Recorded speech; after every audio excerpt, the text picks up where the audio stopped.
Welcome everyone. Yesterday we discussed about one activity and we also discussed certain questions based on that activity. Today we will discuss something extra related with that activity. For example, some chemical equations and some more explanation. But before starting today's topic, I want to clear you about the syllabus for pre-midterm exam. So whatever the syllabus I have announced for pre-midterm exam, that will remain same. There are no changes in the syllabus for pre-midterm exam. It is because whatever the portions, whatever the topic has been related by CBSE for this session, it is from chapter 3rd and chapter 4th.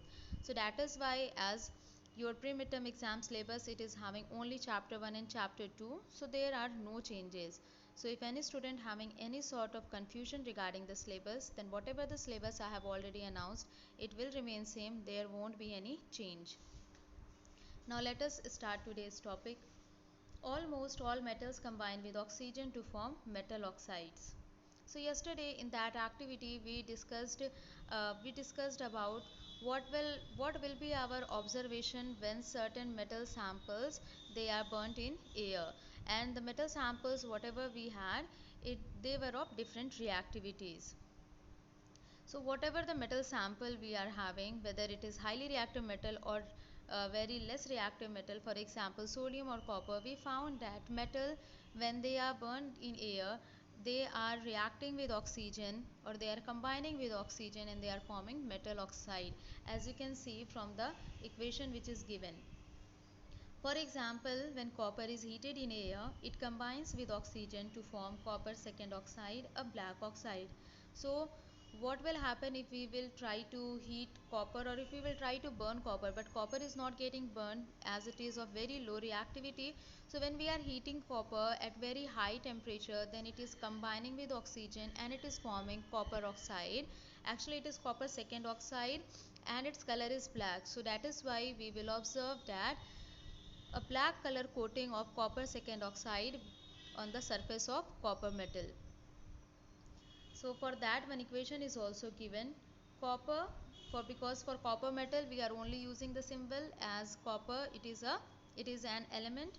So copper when it is reacting with oxygen, it is forming copper second oxide, and as valency of copper here is 2, that is why we are having the chemical formula of copper second oxide as CuO. Similarly, aluminium forms aluminium oxide. So for aluminium also chemical equation is given that when aluminium is reacting with oxygen, it is forming aluminium oxide, and you can easily make the chemical formula with the help of the, if you know the valency and by doing cross multiplication. Now recall from chapter 2 how copper oxide reacts with hydrochloric acid. We have learned that metal oxides are basic in nature, but some metal oxides such as aluminium oxide, zinc oxide show both acidic as well as basic behavior. Such metal oxides which react with both acids as well as bases to produce salts and water are known as amphoteric oxides. Aluminium oxide reacts in the following manner with acids and bases. So here it is given that in this paragraph that almost all the metal oxides they are basic in nature, and that is why when metal oxides they react with acid, then they are forming salt and water as a product. It is because we know that in neutralization reaction acid and base they react and they form salt and water. So here instead of base, if we are taking metal oxide and if it is reacting with acid, then we are getting the same product as we used to get in neutralization reaction. Now, but it is also given that there are certain metal oxides, for example aluminium oxide and zinc oxide. These are the two most common amphoteric oxide. Actually such metal oxide which show both acidic as well as basic behavior, they are said to be amphoteric oxide. Now how we can understand that zinc oxide and aluminium oxide they are showing both basic nature as well as acidic nature? That means how amphoteric oxides they are showing both acidic nature and basic nature. If we have to prove it, then how we will be proving it? So with the help of the chemical reaction, with the help of the chemical equation, we will be able to prove. For example, as you can see that aluminium oxide when it reacts with hydrochloric acid, it is forming aluminium chloride, which is a salt and water. So here as aluminium oxide when it reacts with acid, it is forming salt and water. So aluminium oxide is here aluminium oxide is having basic nature, or it is behaving as base. In the next equation you can see that when the same aluminium oxide it reacts with sodium hydroxide, which is a base, then again you are getting salt and water as a product. Here salt which you are getting is sodium aluminate, and its formula is NaAlO2. So in the second equation, what it is showing? It is showing that aluminium oxide, it is behaving as acid, and that is why when it is reacting with base, again it is forming salt and water.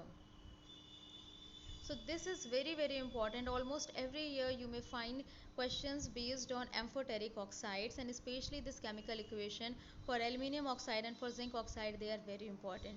Apart from that, I will be giving you different chemical equations related with each and every chemical properties of metals separately in the notes. So you don't have to worry about chemical equations and all, because all the chemical equations I will be giving from my side.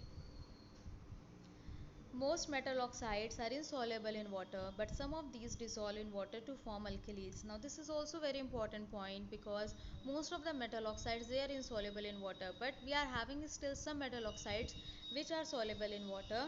So examples are sodium oxide and potassium oxide. These are the metal oxides which dissolve in water and they produce alkalis.